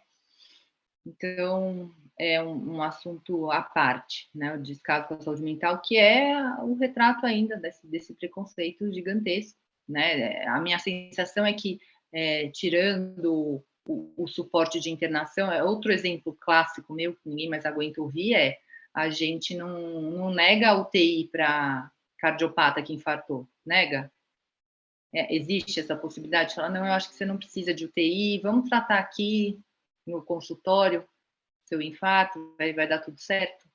Por que o paciente psiquiátrico num quadro grave, um paciente depressivo grave, com ideação de suicídio, com risco de suicídio, com tentativas de suicídio, paciente psicótico, por que ele não tem direito a ficar internado e receber o tratamento que ele precisa e sair da crise? Então, a gente vê tentativas de tratamento em curto período de tempo para estabilizar minimamente e aí liberar o paciente de volta para casa, quando tem casa, para a família tentar cuidar, coisa que nem no hospital a gente conseguia cuidar, manejar com 2, 3 semanas de internação, precisava de uma equipe para cuidar. Eles querem acreditar que em casa, né, os políticos que fizeram as modificações querem acreditar que isso é viável, que isso é possível. Não é, né? É uma questão bem objetiva. Tratar o momento da doença que o paciente exige. Não sei se eu falei muito sobre a questão da forma como você gostaria, Lani. O último ponto em relação ao citalopram, por exemplo, né? Que é muito frequente também, que você trouxe, quando os pacientes se questionam, mas eu estou tão bem, mas eu estou bem porque eu estou bem mesmo ou é o remédio que está fazendo isso comigo? E, na verdade, não tem nenhum remédio que tenha essa capacidade de transformar a pessoa naquilo que ela não é.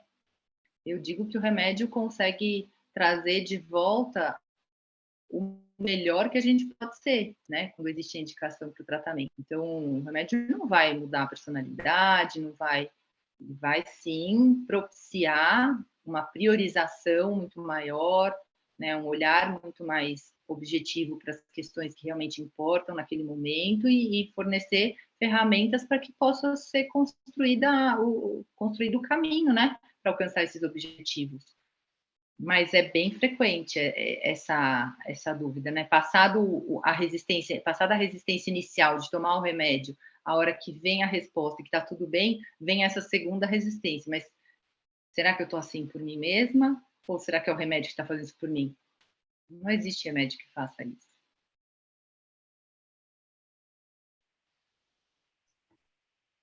Doutora, agora a Rosângela gostaria de fazer uma pergunta. Pode abrir o microfone, Rosângela. Ok, boa noite, Juliana. Boa noite. Muito bom te ouvir, prazer conhecê-la. Eu queria te perguntar, você fez, né? Você falou um pouco daquela, eu entendi da primeira consulta ali da anamnese, e aí você falou, né, da separação de doença e reação, né? E o sintoma, né, reacional. E aí você falou dos prejuízos, né? Das prejuízos aí, as questões fisiológicas, sono, apetite, enfim. Eu sei que cada caso é um caso, obviamente, mas assim, eu queria que você falasse um pouquinho do tempo, né? Porque você também, só complementando, você disse que do trabalho também do psiquiatra de acompanhar, não obrigatoriamente de medicar, né? Sim. E aí eu queria que você falasse um pouquinho do tempo, né? Do tempo, né? Da reação, daquilo que a gente pode chamar de sintoma reacional, né? Porque essas alterações, geralmente, elas são acompanhadas, né? São depois de uma perda ou qualquer situação desse tipo, né? Queria que você falasse um pouquinho do tempo. Quando a gente percebe que existe um motivo, né, um luto, é algo clássico, a gente tem uma medida de 6 meses, né, uma coisa mais ou menos estipulada nos manuais diagnósticos, que é o tempo que se espera para um luto fisiológico, né. Passando disso, aí já é para ficar mais atento, mas sabe, Rosângela, tem outros pormenores, né? Aí entra também nessa análise de quando medicar ou não, toda uma estrutura prévia, né? Se a gente está falando de uma tristeza intensa, né? Tem que ver a magnitude da manifestação, ainda que reacional, e tentar investigar se não existe uma estrutura prévia, né? De um quadro de humor prévio sobre o qual se instala uma perda, um luto, uma reação. Isso dá uma diferença bem marcante, né? Uma coisa é a gente receber o paciente numa consulta com uma perda, com uma situação reacional, mas que nunca teve nenhum antecedente, sempre foi bem, estava tudo indo bem, até aquele momento onde se insere a condição traumática, né? Então, precisa ter essa análise prévia, porque às vezes a gente percebe que já está intensificando, que é uma coisa mais complicada, um luto, uma reação mais complicada, mais intensa, quando se estende demais, né? Primeiro mês, segundo mês, não é uma coisa que vai decrescendo, né? A gente sabe que na nossa elaboração, cada um no seu tempo, mas o próprio paciente vai trazendo, né? Que vai cicatrizando aquela dor, a rotina vai mudando de figura, né? Então, dá para ver uma continuidade no sentido da melhora. Quando a coisa começa a ficar complicada, geralmente precisa dar uma olhada, porque antes já tem um padrão, eu digo, né, em relação à pandemia, por exemplo, que ficou muito claro, né? Todo mundo perguntava muito, nossa, os pacientes devem estar muito mal agora com a pandemia. Aí eu falava, gente, não, os pacientes não estão muito mal, eles estão estáveis, né? Eles estão sofrendo como todo mundo. Quem está muito mal são aqueles que estavam arrastando pendências ao longo da vida e que padeciam desse preconceito e dessa, às vezes, pouco acesso, né, a um diagnóstico, que já não estavam bem antes.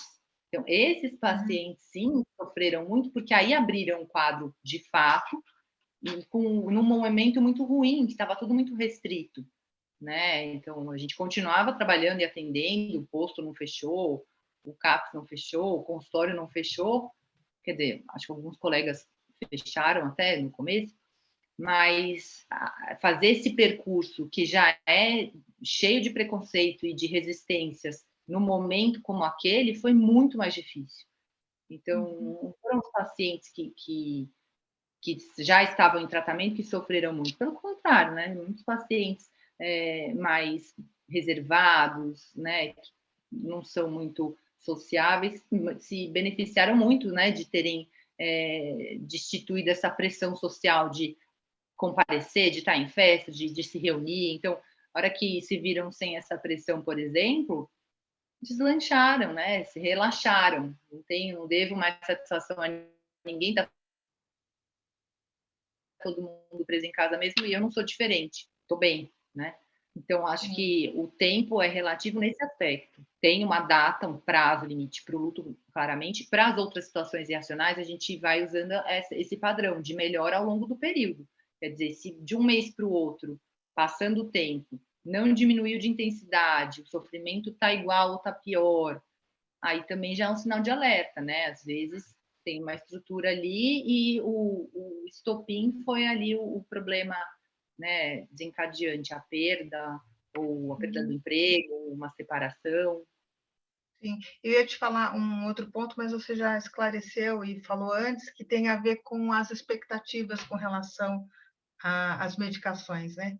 Quais as expectativas que os pacientes têm, né? Muitos, né? Não Hoje todos, em obviamente. dia Qual é, né? O que vai fazer comigo, né? Do que ele vai dar conta aí a medicação, né? Então tem a resistência, mas tem depois, como você falou, num segundo momento, assim a expectativa, né? Sim, sim. Ok, muito obrigada. Imagina, obrigada a você.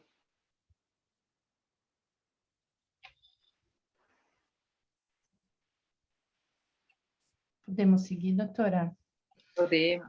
A Luciane, Luciane, você gostaria de fazer uma pergunta? Pode abrir sua câmera, por favor, e o microfone também.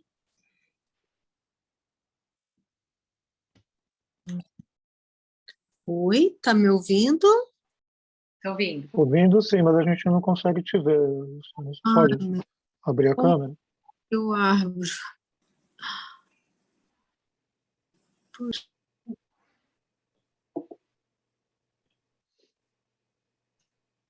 Enquanto a Luciane abre, eu vi alguém comentar que o citalopram é a pílula da felicidade. Eu tenho idade bastante para ter ouvido isso a respeito do Prozac. Vai mudando. Sim. Né? Luciane, agora a vai gente consegue te ver. Abre Agora só o precisa abrir o microfone. microfone. Estão me Boa. ouvindo? Sim. Sim. Boa noite a todos. Então, o que está sendo falado e conversado aqui agora está me fazendo pensar nos limites das atribuições do psicanalista e do psiquiatra. Desculpe a minha ignorância. Eu queria perguntar para a psiquiatra, para a doutora,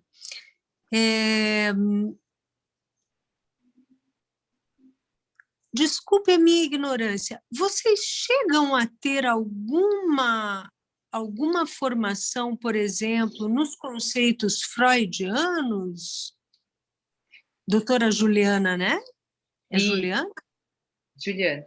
Especificamente, não. Alguns programas de residência contam com uma disciplina de terapias, né? É bom você ter lembrado disso, foi algo que eu pensei também de colocar no roteiro, acabei não colocando, quando eu estava falando ali da formação, logo no início. Tem esse detalhe também, né? Mesmo para a residência de psiquiatria, não são todos os serviços, se não me engano, passam por essa, que tem sequer um contato, né, com as terapias, e muito menos especificamente Freud ou outros autores, né, da psicanálise. Aí vai muito do interesse pessoal, em que cada um vai buscar uma formação específica em alguma linha de terapia ou nenhuma, né? Também tem muitos psiquiatras que simplesmente vão fazer a clínica psiquiátrica, né? E aí é onde entra a questão que a gente falou agora há pouco, né? Pela pergunta que estava escrita em relação ao preconceito com os psicanalistas, pelo não conhecimento mesmo, né? De fato, não tem ignorância nenhuma na sua pergunta, é muito boa, e inclusive nem eu hoje em dia sei te dizer quais das residências atuais, ou melhor, eu sei dizer sim que na Unisa tem, né? Porque eu vim de lá, então tem um super cuidado, e até foi sugestão do meu professor querido, Dr. Khalil Dalib, de ingressar na psicanálise, porque tinha esse interesse, então foi um estímulo dele, e depende muito do indivíduo, né, de ter essa, de buscar, né, desenvolver também essa escuta analítica ou qualquer outra linha, né, de terapia, por incrível que pareça. Mas então, pelo que eu entendo, a avaliação que vocês fazem do paciente e a conduta do tratamento, ela é baseada nos sintomas físicos de sofrimento do paciente? Sim, na consulta psiquiátrica, consulta médica psiquiátrica, a gente vai se ater aos sintomas e alterações fisiológicas, né? Esse olhar das entrelinhas, né? Quando eu disse no início que o paciente fala muito mais do que só sinais e sintomas, vem realmente desse, né, meu viés com a psicanálise, mas é totalmente possível se fazer uma consulta médica psiquiátrica observando os parâmetros clínicos fisiológicos de alteração do sono, apetite. A gente tem o exame psíquico, né, onde existem as funções psíquicas que a gente analisa na semiologia psiquiátrica, as funções e quais as alterações que existem ali, né, na apresentação do paciente. Então, tem toda uma questão que vai desde a apresentação dele até a forma como ele organiza o pensamento, se existe uma alteração da senso-percepção ou não, tem algumas estruturas ali que a gente avalia na consulta, que vão fazer a gente encaminhar para o diagnóstico do transtorno que possa estar envolvido e que nos guia para conseguir elaborar uma proposta, um projeto terapêutico, né, medicamentoso, ou de terapia, ou ambos. Então, é bem possível, né? O diagnóstico psiquiátrico não passa necessariamente por essa avaliação psicodinâmica, né? Ok. Obrigada. Imagina.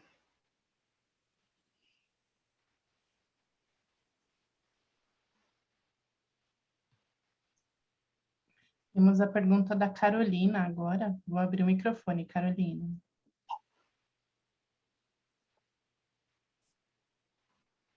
Oi, boa noite. Estou gostando bastante da palestra. Eu queria tocar num ponto que você passou sobre o atendimento com adolescente, né? Considerando a adolescência um período típico de crises, né? De alterações de humor, de sono e uma fase de ruptura, né? Reconstrução da identidade, em que tem todas as manifestações que são bastante incompreendidas, né, pelos pais, pela escola. o manejo desses excessos, né? Quando é que a gente pensa numa patologização, né? Num cuidado psiquiátrico, e quando a gente entende que faz parte do processo mesmo, essas oscilações, casos de cutting, né, que é bastante frequente na adolescência, ensaios sobre suicídio, né, manifestações de ideações suicidas que a gente sabe que nem sempre passa por algo concreto, né, mas que tem mais a ver com a angústia do período. Então, é mais sobre isso, né? Quando que um adolescente deve passar com um psiquiatra? Isso é bem importante falar, porque é o que a gente tem visto lá no CAPS, né? São adolescentes pedindo esse olhar por anos, às vezes, né? E os pais não atendendo a isso. E eu acho, Carolina, que é bem essa questão, né? É a magnitude do sintoma e o impacto na rotina. É bem nítido, né? Cai o rendimento escolar, a alteração de padrão de sono, e isso é uma questão também para a gente pensar hoje em dia, porque tem sido muito frequente, por causa do uso das telas, os pacientes desregularem muito o horário de sono, né? E às vezes até chegam com queixa de insônia e no final nem é. E o contrário também acontece, né? Ah, só fica no celular a noite inteira e depois fala que não está dormindo. Às vezes fica no celular porque realmente não consegue dormir. Então, ter um olhar bem atento ao padrão fisiológico mesmo, né? De sono, apetite, rendimento escolar, porque sim, é um momento de transição e muitos conflitos, mas não nessa intensidade, né? O parâmetro fisiológico eu acho que é fundamental para a gente, para ter essa atenção. A autolesão não suicida também, né? Tem crescido demais, né? De intensidade. E aí a gente pode pensar também nessa dificuldade da comunicação que eu vejo, né? Muitas vezes eu me vejo nas consultas com os pais e os adolescentes perguntando se eles conversam, porque para que haja manifestação do que é angústia, do que tem angustiado, precisa saber falar sobre isso, né? Precisa ter aprendido em algum lugar, precisa ser um tema, precisa acontecer dentro da casa ou em algum lugar. Esse adolescente tem que ter acesso a um diálogo, né? A ganhar repertório para saber expressar através das palavras aquela angústia, saber nomear a angústia. Então, parece que todos eles leem a mesma cartilha, porque é incrível. A gente pergunta, mas por que você se machuca? Qual é o sentido que tem? Ah, porque parece que quando eu me machuco, aquela dor, aquela angústia some. Então, você vê que é precisar transformar em algo concreto uma angústia que não ganha esse símbolo através da palavra, né? E as pessoas não conversam mesmo, as famílias não conversam. E a gente vê na consulta isso, né? A mãe, o pai tendo notícia do que está acontecendo com o filho, com a filha, ali, através da queixa psiquiátrica, aqui no consultório mesmo. Uma paciente me falava, eu fazia de tudo para minha mãe me notar, e eu era invisível para minha mãe. Mas quando eu falei que eu queria me matar, ela me viu. Quando eu tomei vários remédios que eu tinha em casa, ela me viu. Então, essa é uma outra condição, né? Faz parte de um transtorno da adolescência? Provavelmente, né? Ela precisa se identificar, precisa ser identificada, mas assumir uma outra gravidade, né? Extrapolou de algo que a gente vai manejar numa terapia, porque associado a isso tem uma queda do rendimento escolar, tem uma diminuição de energia, as atividades que antes traziam prazer já não trazem mais. E não é que mudou.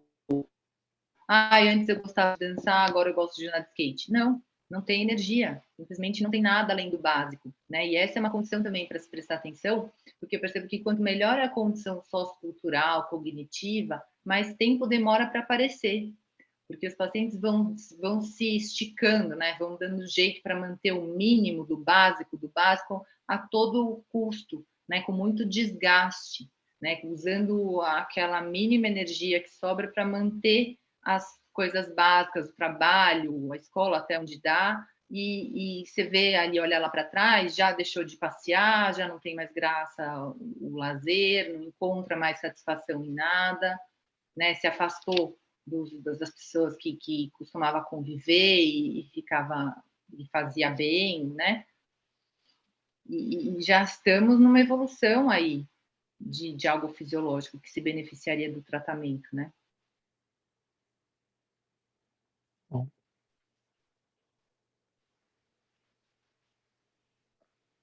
Oi? Quer falar? Você não está ouvindo, Carolina? Ela quer que ligue o microfone. Ah, Oi, perdão. Não conseguia desmutar sozinha. Eu queria saber, em relação a isso, se existe alguma diferença no tratamento diagnóstico, né? Se já é dado um diagnóstico ou se é tratado de uma outra forma, né? Com sintomas mais pontuais, né? Porque você trouxe bastante a questão genética e tal, e aí eu queria saber se nesse período da adolescência já é possível fixar um diagnóstico ou se isso é algo que é construído mais ao longo do tempo, após passar esse período de intensa angústia, né? Então, Carolina, essa é uma ótima pergunta também. Na psiquiatria, a gente não fecha um diagnóstico assim tão fácil, né? Não, pelo menos assim, não devemos, e eu particularmente não sinto nada confortável com isso. A gente abre hipóteses diagnósticas e a gente vai acompanhar ao longo do período. O que a gente trata? A gente trata aquele sintoma que a gente vê. Então, se predominantemente chamam a atenção sintomas que preenchem critérios diagnósticos para um transtorno depressivo, é esse o tratamento que a gente vai iniciar. Não temos pressa para rotular, para fechar um diagnóstico, né? Não tem que ser esse o nosso objetivo. O objetivo é entender aquele funcionamento, aliviar o sintoma e trazer um funcionamento usual para o cérebro, para os neurotransmissores, para a regulação das emoções, dos sentimentos, organizar ali e ver o que surge, né? A gente sabe que existem outras possibilidades, né, para um aparecimento de um transtorno depressivo. Pode não ser unipolar, pode ser parte de um transtorno bipolar, né? Pode ser, tem que acompanhar, né? Não dá para fechar um diagnóstico, não, mas a gente começa o tratamento por causa justamente dessa evolução. Se a gente pensar que a medicação demora de 3 a 4 semanas para começar a agir, uma vez que a gente detecta o sintoma, não dá para esperar muito, né? Quando a gente fica na dúvida se é um sintoma propriamente ou não, a gente marca a cada 15 dias, né? Vamos olhar de perto, vamos ver como evolui, né? Tem muitos pacientes que eu acompanho no CAPS há meses sem medicar, né? E que tem alta sem medicação, porque a gente consegue ter uma certeza que foi algo pontual ali, reacional, uma situação que passou e que foi resolvida, aparentemente. E a gente fica de portas abertas caso alguma coisa mude. Mas é possível também. Desde que tenha sintoma, tendo sintoma, a gente trata. O diagnóstico vai ser um acompanhamento ao longo do tempo. Tá certo, obrigada. Imagina. Fernando, está com a mão levantada também. Quer falar? Fernanda Marques, né? Não? A gente não está te ouvindo. Aí, agora sim.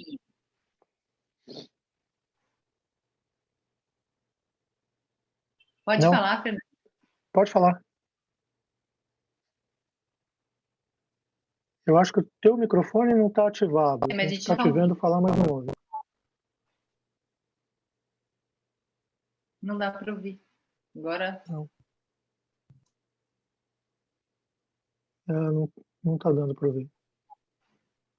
Quer mandar no chat? Quer fazer Eu vou a mandar pergunta pelo um chat? pedido de abertura de microfone. Tenta falar agora, Fernanda, por favor.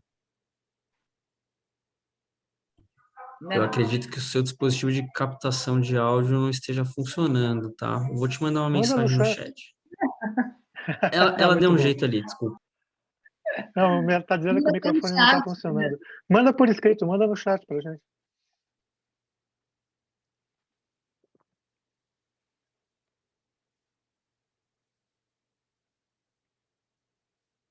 Eu vou aproveitar para fazer um comentário. A gente não combinou, né, esse seu conteúdo, foi livre, não tem nada ensaiado, mas tem uma coisa que a gente sustenta aqui no seminário, ou na nossa posição. Existe uma questão de intensidade, né? Você pode ter várias depressões por dia. É natural que as pessoas tenham essa oscilação. O que preocupa é quando a coisa se fixa, né? Sim. E se torna muito intensa. Então, depressão é alguma coisa que a gente vê. Estou lembrando de um antigo orientador nosso, acho que o Zé Valdemar, se fizer alguma citação errada, ele me corrige. A depressão é um evento da natureza. As plantas se deprimem no outono para poder florescer, os ursos se deprimem no inverno para poder hibernar. Então, tem um movimento que é algo até saudável, né? O problema é a fixação. O problema é quando você se fixa ou numa posição maníaca de euforia ou numa posição muito achatada, né, de depressão, quando a coisa não tem movimento. E se eu entendi bem o que você está dizendo, talvez você concorde com isso. Total, né? Uma coisa é tristeza, outra coisa é depressão. A depressão conta com uma tristeza intensa em geral, né? Às vezes não é o primeiro aparecimento, né? A primeira manifestação é de uma irritabilidade, uma intolerância, uma impaciência. Nem sempre, o mais clássico, é a gente contar com um entristecimento visível, às vezes, né? Até não é manifestação única, mas toda depressão, certeza que é depressão, né? Aí é onde a gente entra a diferenciação, são coisas da vida, né? As pessoas se entristecem e ficam felizes, e ficam com medo, e ficam ansiosas, e tudo bem, é isso mesmo, né? A ansiedade é muito positiva. O que ia ser da gente se a gente não ficasse ansioso frente a uma situação desconhecida? Hoje, eu que o diga, né? Totalmente desconhecido, não estou nada familiarizada, né, apesar de assistir eventualmente as palestras de vocês, está aqui, mas o que eu faço? Eu uso o slide, não uso o slide, tem que fazer uma coisa decorada, eu vou ler, eu vou falar improvisado, eu não acho que tem que ler, não acho que tem que ter slide, eu gosto de falar o que vem à mente. Então, a ansiedade faz a gente se preparar, é protetor, é um sentimento protetor. O que não é legal é quando esse disparo da ansiedade é frequente e é contínuo, mesmo sem motivo, né? E existem uma série de substâncias no organismo que respondem ao disparo de ansiedade, que, quando são cronicamente ativados, promovem alterações fisiológicas importantes em relação ao controle da glicemia, ao controle da pressão, o metabolismo do colesterol, quer dizer, vai formando uma síndrome muito maior do que só a psiquiátrica, né? Então, a grande atenção é nesse detalhe, né? Quando deixa de ser da vida, o quanto esse disparo tem sido contínuo e sem motivo aparente, sem um motivo específico, né? Uma coisa generalizada e indiscriminada e constante. É aí que está a questão. A Fernanda escreveu aqui, né? Nossa, escreveu? Escreveu. O preconceito ocorre muito onde eu trabalho. Quando aparece alguém com CID-F, é que no Código Internacional das Doenças, a psiquiatria é a letra F. Então, tem F20, F32, F40, são todos códigos da psiquiatria. Então, ela trabalha no INSS, né? Quando aparece alguém com CID-F, já dizem, lá vem um Fzinho, como se fosse uma mentira, a questão continua. Você disse que o luto não se pode medicar, mas não pode ser aliviado com medicamentos combinado com a terapia? Sim, quando existe, sabemos, um transtorno né, já diagnosticado. Então, o ajuste da medicação no momento do luto, quando já existe um transtorno, a gente faz, porque está indicado ali, pode não resolver todo o problema, mas, de fato, numa intensificação dessa tristeza, que também atende ao critério do diagnóstico, ou seja, tem um transtorno depressivo, o luto traz a tristeza, ok, mas nessa intensificação eu entendo que é uma estratégia, né? A gente dá um suporte melhor da medicação para tentar, né, fornecer o máximo de conforto possível nesse momento mais difícil. E a questão do INSS, a gente fala sempre, né, Fernanda, porque, infelizmente, a gente não tem exames, né? Então, o paciente pode levar um relatório de um transtorno psiquiátrico no INSS que pede exames comprobatórios e a gente não tem exame para mostrar, não tem um raio-x, né? Não tem uma ressonância, nada que justifique claramente. Então, tem que contar ali com um diagnóstico, com um relatório. E, infelizmente, quem quer fazer errado vai fazer e a psiquiatria é um prato cheio, porque eu já ouvi paciente me dizer também que foi abordado por advogado na saída do INSS, isso é um relato clássico, né? Acho que o psiquiatra já ouviu de algum paciente isso, abordado por advogados que propõem uma ajuda, né, para conseguir auxílio-doença, aposentadoria ou qualquer coisa que o valha, sugerindo como se apresentar na perícia médica, né, para configurar o transtorno psiquiátrico. Lamentável, é por essas e situações parecidas com essas que o preconceito continua, né? É difícil lidar. E aí, o que a gente vê? Infelizmente, pacientes bem comprometidos que poderiam se beneficiar do INSS não conseguem, né? Aí parece que vira uma máxima e tem sido cada vez mais difícil. A gente não é a favor do afastamento, aposentadoria precoce, nada disso, como eu falei, né? O objetivo é a reinserção social, mas com circunstâncias como essas, né, em casos extremos onde caberia, havendo toda essa condição atual, eles acabam não tendo acesso, que é lamentável. Às vezes, mães, né, as crianças que precisam de muito cuidado e impossibilitam que a mãe saia para trabalhar, não conseguem benefício, né, tem grande dificuldade para conseguir um benefício assistencial, infelizmente, por causa de situações como essas, né? Lamentável mesmo. José Barbalho, eu estou vendo que está com a mão levantada, mas a gente não consegue te ver. Pode ligar a câmera? Eu estou ligando a câmera. Ah, ótimo, pronto. Eu tenho uma questão também. Vocês estão me vendo? Sim. Sim. Então, eu tive um aluno, ele teve tendências suicidas e acho que ele falou que foi umas 3 vezes, né? E, segundo ele, o que resolveu foi o paraquedismo, né? E quando ele resolveu, né, obviamente, entrar nesse esporte. Só que nem todo mundo tem esse tipo de condição, né? Certamente, né? De fazer paraquedas. E uma coisa que você falou, que me chamou a atenção, e a partir de algumas outras intervenções de alguns colegas, é que quando traz a psiquiatria, uma coisa que a gente associa é a medicalização. E tem um caso, tem uma fala sua, que você falou que houve tratamentos em que não ocorreu nenhum tipo de medicamento e aparentemente foi bem sucedido, né?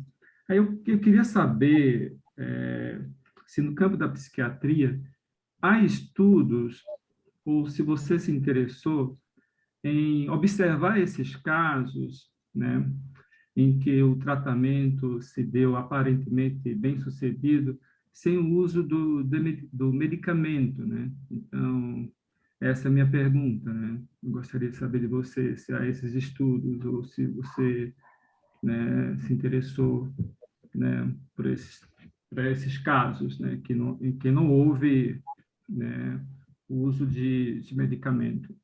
É isso. São quadros ou são reacionais, né? Então a gente faz esse suporte, esse acompanhamento não medicamentoso, sempre associado, né, à terapia, né? Outros transtorno borderline, alguns transtornos dissociativos, né? a gente acompanha com terapia, né? Acompanha a evolução, marca, né, as avaliações, mas às vezes não tem um sintoma específico que vai se beneficiar da medicação, né? Aí a gente indica a terapia, transtorno dissociativo conversivo, somatoforme, né? Que são as somatizações. Não caminham, né? Às vezes a gente consegue ali achar um outro sintoma que poderia ter um conforto maior, mas é fundamentalmente de abordagem psicoterápica, né? E curioso, né? Muitos pacientes não gostam desse parecer, né? Onde eu vejo daqui o preconceito com a terapia, né? Mas como só a terapia? Não é só a terapia, fica feliz. Você tem oportunidade, está nas suas mãos, vamos lá, vamos construir essa melhora, vamos olhar o que está acontecendo. Às vezes é uma certa batalha, porque não é uma indicação bem-vinda, as pessoas veem, principalmente, né, somatização, é isso, eu quero alguma coisa que tire essa angústia agora, que tire esse sintoma, né? A gente sabe, viu, Juliana, que a gente não é uma indicação muito bem-vinda. Nós psicanalistas sabemos. Eu vou tentar. Nós temos poucos minutos, não dá para estourar esse horário, mas eu queria agradecer a tua intervenção e me desculpar porque eu não dei teu currículo no começo. Mas você foi falando a gente estava comentando como é que eu falo do currículo, depois começamos já embalados, mas acho que o pessoal já entendeu a tua posição. Sim. Eu te agradeço a disposição, a clareza, inclusive a generosidade de responder essas perguntas, que deu bastante espaço para a gente. E vamos tentar uma próxima, né? Eu que agradeço, adorei, adoro essa troca de experiências. Podia ficar mais tempo falando, com certeza. Fiquem à vontade, assim que surgir algum tema. Eu tenho um comentário que eu não vou conseguir conter. Alguém falou no chat que no paraquedismo tem uma certa pulsão de morte. Eu acho que não. Depende de como a gente vê a pulsão de morte. Se você vê a pulsão de morte como o achatamento das tensões, a ausência das tensões, e não a morte, não o risco, é pulsão de vida. Porque quem está prestes a saltar está com o coração disparadíssimo. Então depende de como se vê a pulsão de morte. Eu acho que tem muita pulsão de vida. Tem um risco, por exemplo, que eu não corro. Morro de medo dessa história. Também Mas faço. pode ser muito excitante, pode ser uma liberdade para alguém. Exato. Isso aí. Acho que podemos ficar com isso, gente. Juliana, muito obrigado pela exposição. Zé Valdemar, tem alguma coisa para acrescentar, para perguntar? Podemos encerrar?